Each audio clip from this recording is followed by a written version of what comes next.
Two-factor authentication, not working on SigFig Fix. If your SigFig two-factor authentication isn't working, it can feel frustrating, especially when you're trying to monitor your investments. But don't worry. Most of the problems come from simple technical mismatches that are easy to fix once you know where to look.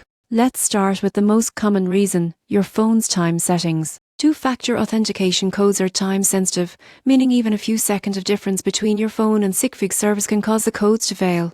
To fix it, go into your phone's settings, turn on Set Time automatically, and confirm that your time zone is correct. If you use an authenticator app like Google Authenticator or Authy, open it, find time correction for codes, and tap Sync now. Next, make sure your apps are up to date. Outdated versions of either SigFig or your authenticator app can cause compatibility problems. Open your App Store, check for updates, and install any available ones. If you're using text message authentication and not receiving codes, toggle airplane mode or restart your phone. Sometimes, network congestion or carrier delays stop verification texts from being delivered. If you've switched phones or reinstalled your authenticator app, your old setup won't work anymore. You'll need to reset your authentication on SigFig. On the login page, click Can't Access FA and follow the recovery steps to verify your identity. Once that's done, set up two-factor authentication again on your new device.